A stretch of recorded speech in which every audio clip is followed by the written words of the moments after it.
The message of today is whatever you can spend your time doing without noticing time, whatever you could get yourself engulfed in without noticing the time is actually your calling. So whatever you can do, whatever you can be so much involved with and occupied with without noticing time, not just one time or two times, but all the time. Whatever you can do without noticing time is your calling. It's your calling. So I was telling the story of my life that, when I was a kid, that that is one of the things I used to like to do, just study, just be on my own and study. And I used to remember that when I would be in the room, I would start to read like 9 o'clock in the morning. That's when, I was free. Until they come and get me to go to the farm, of course. But if they don't get me, let's say a day when they don't get me to go to the farm, I will be in the room just lying on that bed and reading. I just like it. And when it becomes dark, when it's becomes like 7 o'clock, 8 o'clock in the night, I'm so happy that, wow, I've conquered that day. I've subdued that day. I've been able to use that day to conquer a book. Have you been able to, I've conquered the day and the book, I've done so much work, I used to feel so much satisfaction. But nobody used to value those things, you see. In my own environment, they used to value the trees and the firewood more than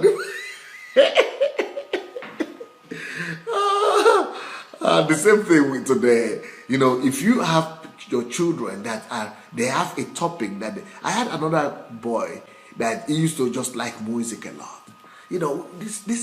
That is the calling that is indwelt in these people that is coming out. So your calling that is dwelling in you, your destiny that is already in you, because your calling is in you. The calling that God has given to you is right there in your heart. It's buried in your system. And so it is that calling that is driving you to want to just immerse yourself in that particular thing that you are doing. So that's what God does with us. God makes you to feel like spending your time and your life on that particular thing that is, because it's your nature. Your calling is in you. Your calling is in your nature. Your destiny is in your system. It's buried in you. So it's calling. It's just like the story of that eagle that is on the ground, and that is with the chicken on the ground, and he's just walking on the ground, but that's not his nature. That's not where it belongs. So when he sees the mother eagle flying one day, he says, I can do that, and flies away. That is how we are as well. When we see something that is related to our nature and our calling and to the destiny that we have in us, you are drawn to it. And that's why you spend more time in those things than in the things that are not in you, and not part of your nature. So what is that thing that you could involve yourself in, that you could imagine yourself in so much that you will not even care for the time? And you remember the story I just told you, George Washington Carver. I didn't finish that story, you see. But George Washington Carver will go into the laboratory, because he will study trees and everything, but then he will take samples of trees and leaves and plants, and he will just want to get to the bottom of it. George Washington Carver was I already told you how unique he was, but he would take those things and go into the laboratory. But laboratory those days, they are not so well equipped like now. So even with those poorly equipped laboratories, he was able to get together what he needed to study and do the research that he needed to do. Now listen to this. One thing with George Washington Carver was this: he will go in many times. This happened to him. He will go in, let's say on Monday in the afternoon, 2 o'clock. No, sorry. He will go in, let's say on Monday, 7 o'clock in the morning, to the library. To the laboratory. He will be doing his research. He's so much involved and engulfed in doing his research in the laboratory that when it is Friday, 2 o'clock on Friday, all the workers and the staff and the students will now decide to go and break in the door. They will knock. He's not even hearing them. He's so busy. So by the 5 days, not eating. He only had water there, maybe just drinking water. No food, nothing. Locked himself inside. When it is Friday, people go in and break the door and they thought he was dead. Can you imagine what a calling is? And he started doing this when he was a child, when he was 5 years old, 3 years old. He would go to the bush near him and go and begin to study the trees, the leaves. And people thought he was crazy, that he was abnormal. But he would talk to the trees and learn from the trees. But when he got an opportunity to invest himself into it, he was just going to the laboratory and would not leave that laboratory. So your body, your system, your heart, your soul, you are wired up to fulfill a certain calling. You are wired up to do something on the earth. And there is no way you will not come across that thing. You will come across that thing, and when you find it, there is a natural tendency that you want to spend more time doing that thing. And because it is indwelling in you, it is in your heart, it will draw you to that thing that you will feel that you are at home doing it. Even though, can you imagine somebody not eating? It's not that he was not hungry. He was hungry. It's not that he was not bored. I mean, it was not difficult to just be in one place for a week. But it was difficult. But he was so much interested in getting the result. He was so much interested in bringing out what is hidden in him. You see, so many things are so much hidden in you that you need time to really release them. You need time to release them. So because you need time to release that thing, that is why it's not just has to be about laboratory, or it doesn't have to be just with book. I mean, it could be with something like, it could be anything. It could be singing, it could be playing. Do you know Salvador Dali and all those people, the great artists, the Michelangelo? I mean, they will go. Michelangelo went when he was doing the thing in the church. It is sabbatical or whatever I call it. He will be there for 3 months. They will be bringing food for him to eat there. He will go into the lab studio. They call it studio. He will go into the studio to do painting, just drawing painting. For 3 months, 6 months, 9 months. Just sitting there in the studio. They will be bringing food for him to eat there. He will go and eat and come back to the studio. In fact, they were basically living there in the studio. All those big artists. I mean, people like Bach, Beethoven. That's the way they lived. They will be practicing 16 hours a day, 15 hours a day. Nobody is pushing them to do it. They were doing it. What is it that you could spend so much time doing that time doesn't count? That time doesn't count. What is it that you could spend so much time doing that is your calling? That is your calling. That's your destiny. The same thing with Thomas Edison. Thomas Edison will be in the laboratory. He will be there. I mean, the same thing with the other guy. All this other guy that they said is better than Thomas Edison. He was a student of. He went to work with Nikola Tesla. I think Tesla they call him. Tesla, yes. Tesla also. Tesla will be in the laboratory for weeks.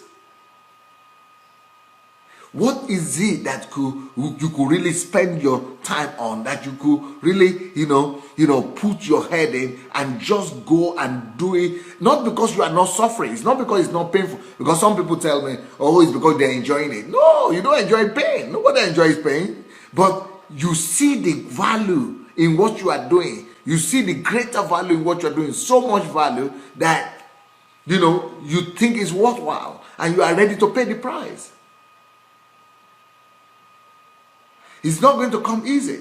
But when we want to live an easy life, when we want to live a cheap life, then we have a cheap worth. We don't have worth.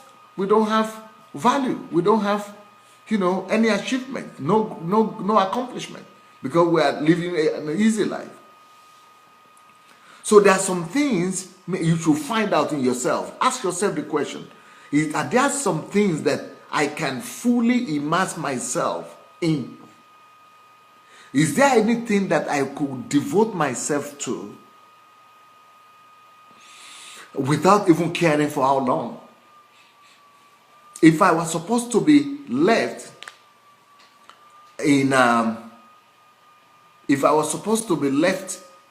alone in one place for a year, what will I prefer to be doing in that place for 1 whole year? What will I be spending my time doing? Well, that is what your calling is. People like Microsoft founder Bill Gates. I mean, he will go out of class. People wanted him to go to the class. He was in Harvard. Harvard is the dream of many people. He will leave the classes for 2 weeks, 3 weeks, just in the underground by himself, study and doing research on computer, and see the result today. In fact, I listened to him yesterday. I listened to Bill Gates yesterday. He was giving a speech where he said one of the secrets is that it would always take, every year he does this, and he has been doing this forever, he will always go away for 2 weeks and lock himself up. So he practiced solitude. Bill Gates, Steve Jobs, all of them practice going alone, to go away from any human being for weeks on, just thinking. When I tell people that I go on solitude, people ask me, what do you do there? People who have their calling, who know what their calling is, they don't ask that kind of question. They go and study, they go and think, they go and be alone with themselves, with God. They go and give birth to new things. Even though Bill Gates said he's not a believer, but he still practices solitude. Even though all those other great men that were practicing solitude, because they understand the importance of time. They understand the importance of time. That the more you spend time with something, the more you can have better results. So there are two aspects of this. Just like I said yesterday, there are two aspects of preparation. One aspect of preparation is whatever you can do without preparing is your calling. But for you to be competitive, for you to be able to produce anything qualitative, you need preparation. You need quality preparation. The same thing here as well.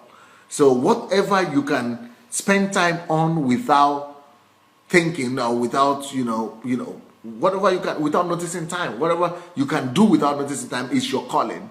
But that doesn't mean that you are going to be effective. That doesn't mean that you are going to be competitive.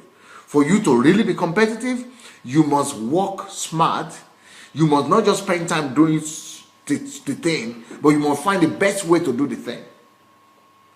For you to really be competitive and to really be productive, you must look for a way to spend time to improve yourself, to better yourself, to make sure that you are doing the thing you are doing and you are spending time judiciously. Because it is not just enough for you to spend time doing some rubbish thing, some elementary thing. It's just like saying, oh, farming is my passion. So I go to the bush or to the farm, and you just go and take a cutlass or a hoe and be doing farming, for the rest of your life. But why somebody would just come with a combine or a tractor and do the combine, the thing you were doing for 40 years, you will just do it one day. So you must learn to use your time judiciously as well. So it's not there are there are two sides to this message today. So on one hand, whatever you can just spend time on without counting time, without looking at time, is your calling. But on the other hand, you must also know the secret of time. I mean, I went to Los Angeles one time. A friend of mine has a big church there. It's a public, church building that, that people, they used to give out for concerts for singers and musicians. And so this is a big church building for 15,000 people. And because it's one of the biggest things there, so people like Madonna, even though she's an unbeliever, but they will come and rent the church premises and they will use it just for concert. And so this pastor was telling me that we think that these worldly people are just worldly and they are, they don't know God, and Michael Jackson, they will go and rent that place. Houston, Whitney Houston, they will go and rent the place. She said before the concert is 2 weeks to go, that Madonna will fly in from England and be coming for rehearsal for 2 weeks and dancing. These dancers, people, she and her whole team and dancers practicing and dancing and singing for 18 to 15 hours every day. 18 hours, 15 hours, 15 to 18 hours, 15 to 18 hours every day for 2 weeks before the concert. And the concert is just supposed to be for 60 minutes. For 60 minutes concert, that Madonna will come for 2 weeks and be, practicing, rehearsing. The same thing with Michael Jackson. 6 months before a concert, they are already practicing and singing. And we who are not practicing, not singing, not dancing, not doing anything, we just want to do by the grace of God. And he asked for the anointing. Hallelujah. May the anointing of God. That's why you can never be competitive. That's why their songs are being sold. That's why they're as good as they are. You must spend your time judiciously. You must spend your time to be the best in what you are doing. You must spend your time to be competitive. I mean, there is statistics that says that if you are not spending up to 10,000 hours to practice and to rehearse whatever you are doing, you will never be on top of your game. You will never be on top of your game. You must spend at least 10,000 hours, 10,000 to 20,000 hours. 10,000 hours is like saying you are spending 3 to 6 hours every day for the next 10 years. For the next 10 years. Maybe 6 hours. Maybe 3 to 6 hours every day for the next 10 years. If you can do that, to repeat, to practice whatever you're doing, then you'll be a master. You just like Olympic champions too. We have Olympics going on now. People want to go for Olympic champions, and 4 years is too small. It's not enough. It's not enough to have 10,000. You have to practice 10,000 hours minimum. 2 hours for the next 20 years. For you to really be effective. So whatever you spending time determines the quality of your product. But not just spending time blindly, but you must also spend time wisely. So that is the second aspect of our teaching. So let me give you some principles on time management and spending time, so that you could spend time with your gift, spend time with your calling to bring about the best results. Some principles here. 1, you must know that time is one of the greatest wealth that God has given unto us. It's one of the greatest. The only thing that could compare to time is work. There are 2 greatest gifts that God has given unto us. That the greatest gift that God has given unto us is time. The second greatest gift that God has given unto us is work. Those 2 things, they are nothing as great apart from your own personal life. So it's not money you need. These things, money will come as a result of judicious use of time and the love for hard work. So those 2 things are some of the greatest things God has given unto us. So time is one of the 2 greatest things that God has given unto us. And so time is your resource. It's a special resource that you must value. And while value time means you are doing the best thing you could do at that particular moment with that time. That is, if you are spending even time on something that you love to do, you must make sure that you are getting the best of it. You are doing it in the best of ways that is possible. But one thing with time, because it's so valuable and because it's so special, one thing with time is that you can never be able to store time or save time or use time later. So every minute of your life must be countable. It must be valuable, must be Yeah, you must be accountable for every minute. You must make sure that every hour of your day is bringing out some result and is bringing out some product. Because once it goes, it's gone. So you must always add hard work into time. You must always make sure that every minute is giving you something. You are doing something productive, creative. That is why one of the greatest discoveries of your life is to be able to discover what is it that you can enjoy spending time on without even looking at the time. If you can find out, that's why some of these great musicians and these great artists, all these classic, all these masterpieces that we enjoy and we talk about, that is what made them who they are. They were able to combine the genius of time and the genius of hard work. And that is why they are unrepeatable. That's why they are one in their own class. You see, there is nobody that is being deprived by God. All of us have the same amount of time each day. All of us have the same amount of resources. God has blessed us the same way. The greatest blessing any man could have is time, and God gave it equally to every man. And the second greatest thing God has given to man is work, the ability to work. And God has given that to every man also. So there is no reason why any one of us cannot be successful. If we could spend our time judiciously to get information, to add value to ourselves, to know the best and all that needs to be known about our passion, our area of passion, that thing we could spend more time on, and without even caring for the time. If we could spend that time judiciously, that is work as well. And then if you could come out of that time spending and go ahead and actually actualize it and work for it to come to pass, you are unbeatable. There is no excuse for failure. There is just no way for you not to be successful. It's so easy to be successful, especially if you know the secret of these things that we're talking about, time and work.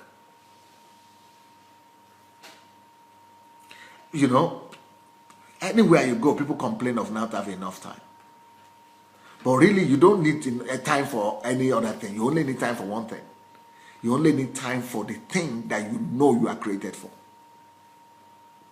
You only need time for one thing. So if you will reduce all your other activities that are stealing away your time, if you will be able to reduce all the other mundane things that you are doing, working, just winding away your time, if you could sit down and make analysis of the things that are stealing away your time, and only do things that either add value to you or allow you to add value to yourself, or you do things that allow you to add value to others, or you do things that you know is improving you and or is in line with your destiny. That is when you can, isolate yourself within the scope of your calling, within the scope of your gifting, within the scope of the destiny that is waiting for you. Then you will never complain about time or not having time anymore. You prioritize your life around all activities that you'll be involved with, will be only activities that have one way are benefiting, contributing to you one way or the other in the area of your calling, or making you to contribute or to release something to the world in the area of your calling. So if you are able to find out that thing that you are called to do, or that you are destined to confront, to do, to where you are gifted in, you have found your calling, make sure that you invest your time purposefully in making yourself better in that area, in adding more value to yourself in that area, in developing that skill, that area of your calling, in cultivating yourself, tilling your ground, making yourself the best you could do, and you are doing it the best way. You are not using cutlass and horse to do farming. You are using the best technology possible. You are studying it. You are not even talking about being a failure. You will not even be average. You will not even be mediocre. The ability to judiciously use time and work. And work could be mental work. Work could be physical work or spiritual work. But one way or the other, just make sure that you are working, using time to work. Either you are using time to add value to yourself spiritually, or you are using time to add value to yourself mentally, or you are using that time to add value to yourself physically. You are doing something with your time. That is the secret of efficiency and of greatness in this world. So you will not be in the group of people who are always blaming time for their lack of efficiency. Time is not to blame at all. Time is great. Time is great. Time is a wealth that must be maximized. Time is a wealth that must be maximized. So plan your life and your life activities around your destiny, around your calling. Make sure that all your callings, one way or the other, are adding to your calling. I mean, all your activities, one way or the other, are adding to your calling. That everything you do is connected one way or the other. Either you are the one giving value or you are receiving value. Or adding value to yourself. So work, the combination of work and time is the secret of greatness. Using time judiciously. One of the greatest things you could do with time is to make conscious decisions. Is to be conscious with your time. To be here and now. To be in the here and now. You know, there are some people that you are talking to them. You say, hey, where are you? Oh, sorry. Oh, what did you say? If those are the people who kill time. But if you are able to be here and now, you don't daydream. You don't transport yourself in your mind. But you are always here in the consciousness every day. And you are trying to take all your decisions, make conscious decisions, conscious work, conscious action, conscious activity, conscious steps, you are conscious with everything you do. If you do everything in the here and now in consciousness, that is one of the greatest key to productivity. That's one of the greatest way to use time. Do everything, question everything you are doing. Am I using this time well right now? Is it the best thing I could be doing right now? Is it the real secret? Am I here in the now? Is this thing I'm doing right now the best? Just the ability to question yourself like that. Am I doing what I'm supposed to do now? Is what I'm doing right now relating to what I'm supposed to do in life? The ability to make conscious decisions, to be in the consciousness, in the here and now, is one of the greatest ways to maximize time. Consciousness, being in the here and now, helps you to make important, valuable decisions and to do things that will really bring effective result to you. If you are in consciousness and you are always mentoring your thought, that your thought is not flying away, you'll be able to make sure that you are only thinking the direction of your destiny. You're only thinking in the direction of productivity. You are pragmatic in everything. So you are doing only things that are important to you. Only things that are important to your destiny, to your calling. If you could be in consciousness and consciously do, even work a few hours of the day, but concentrated, focused, consciously, even 3-4 hours a day or 3 hours on your calling, you will still be better than everybody else.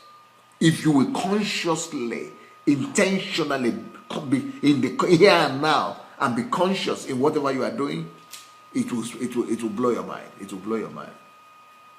It will take you closer to your goal, and you will be surprised at the kind of achievements and progress you will make in life. I have a book that's going to be released. It's going to be called How to Be Here in the Here and Now. How to Be in the Here and Now. Esther just helped me to edit it. It was written in Russian language too, but everybody needs that book. How to Be in the Here and Now. Unfortunately, people don't know how to be in the here and now. They're always thinking of things. But if you could concentrate your mind just on one thing or on a few things, genius is going to be born. You are going to become a genius, whether you like it or not. So, thinking and using our time to do and concentrate on what we are called to do will improve you. It will improve you. It will improve your skills. Being intentional with your thought. Be intentional with your action. Be intentional in everything you do will increase your accomplishment. And with less effort and more and time. And then if you spend more effort and more time, you cannot even imagine how much kind of result you begin to have. So people always wonder, Pastor Sunday, why are you doing this thing you are doing twice a day? How come you are doing it so times a day? Well, because I know the secrets that I'm telling you right now. Because I know that time is going anyway. Either you like it or not, time is going anyway. Time is going anyway. That day, this hour I'm spending with you now, it will go anyway. Either I use it or I don't use it, it's my problem. And if you are not using it for anything, but you must use every time that is going. Make sure that they are giving you one way or one result or the other. Either you are adding value to people like I'm doing right now, adding value to you, or I'm studying, adding value to myself, or I'm working, producing value to the world. Or I'm, working spiritually, imagine myself into God, adding value to me from God, and adding value to the kingdom of God. So when you live like that, you not need to complain about time and all that, because you are not wasting your energy, you are not wasting your time. You are becoming more productive, more creative. You are doing the right thing at the right time.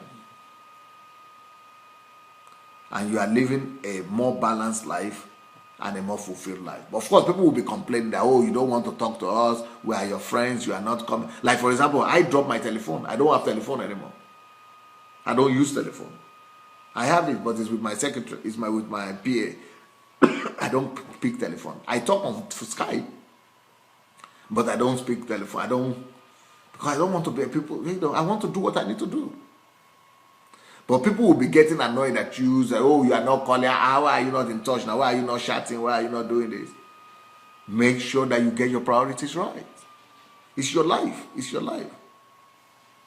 It's your life.